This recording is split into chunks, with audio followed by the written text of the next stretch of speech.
everybody? Welcome to General Hospital MV, my GH Chapter show. I gotta keep it incredibly brief this week because there are 2 Sundays in the year that I have to actually go into work, and this is sadly one of them. So let's quickly get into it. The Nurses Ball was this week, and I want to tell you my favorite performance and my least favorite performance. My favorite performance, surprisingly, was not Chase, but it was Cameron Weber.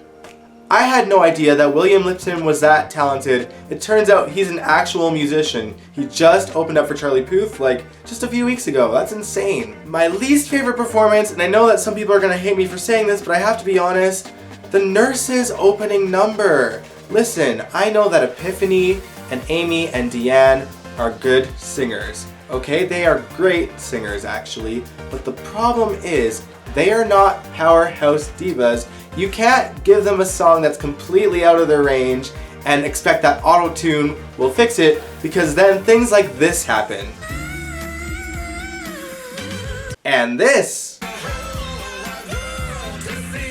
That is not a human sound. That is auto-tune on crack, okay? Like I said, the Nurses are really talented singers, but you gotta get a song in their range, otherwise it just sounds like screaming in our ears, and I was just, it disappointed me big time, I'm sorry. Sadly, the Nurses didn't even get a closing number to make up for the opening act, so that was unfortunate, but it was due to the drama that followed the Nurses Ball, and we'll get into that in a little bit.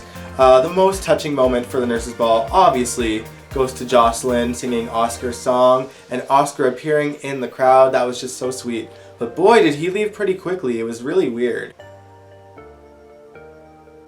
Just kidding. While the Nurses Ball is a big event in itself, the bigger event was the drama that surrounded the ball. First off, Shiloh found out that Willow had his child. Nina overheard Willow talking to Diane on the phone and confronted her, and then Shiloh overheard that conversation, and things got ugly pretty quickly. He was manhandling Willow, and I kid you not, I was literally yelling at my TV. I was like, "You bastard!" And that's a credit to the actor that plays him.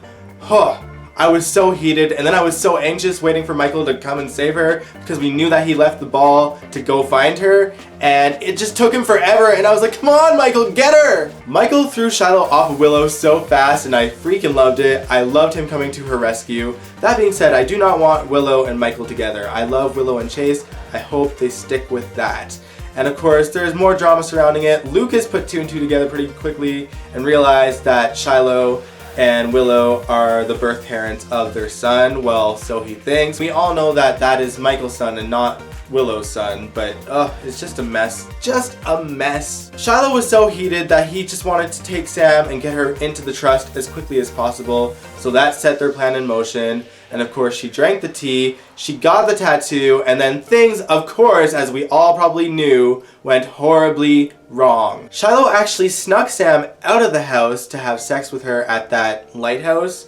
He brought her there, but of course Jason figured out where he was pretty quickly and grabbed Shiloh before he could rape her and threw him down the stairs, which was epic, and I loved it, but not as much as I loved Sonny going into Shiloh's hospital room after the fact, flicking his face and reminding him of the threat he gave him before. Perfect scene. I am hoping Shiloh is shaken in his boots at this point. This story needs to end ASAP. Now, of course, the other major event this week was that Ryan Chamberlain returned to Port Charles. He made his way back, knocked Kevin out, somehow with one hand, tied him into a straitjacket on the ceiling of the MetroCourt ballroom and had him dangling from the roof.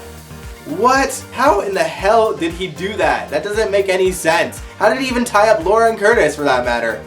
Just the things you had to suspend your belief with in soap operas. It's so annoying sometimes. I was even more confused that he didn't actually kill Kevin either. That made no sense. Now, Ava managed to lure Ryan away from the MetroCourt ballroom into the cabin in the woods where she is staying. She convinces him that she is still in love with him, and when he is convinced of it, she takes out her gun, and instead of shooting him right off the bat, she just talks and talks and talks and talks until Curtis shows up, of course. Curtis managed to convince Ava not to shoot him, and that's when the PCPD showed up to arrest Ryan, and Ryan got a little bit cheeky. He laughed at Ava and said, "You couldn't shoot me because you still love me," and that set Ava off. She grabbed the knife that he had in the house and stabbed him in the back with it. I lived for that moment. I don't think he's dying, obviously, because, you know, Jordan needs a kidney, and that's the guy that's hopefully gonna give it to her, I guess. Although he's obviously gonna ask for a bargaining chip. I did this favor, don't give me the death sentence, get me out of jail, blah blah blah. I don't know how it's gonna happen. I swear to God, if they try to redeem this character, I'm gonna be so pissed. Man, what a juicy, excellent week in Port Charles. General Hospital was on fire this week. I gotta end the video here though, unfortunately. So if you like this video, give it a big old thumbs up, subscribe if you want to, and I will catch you guys next time.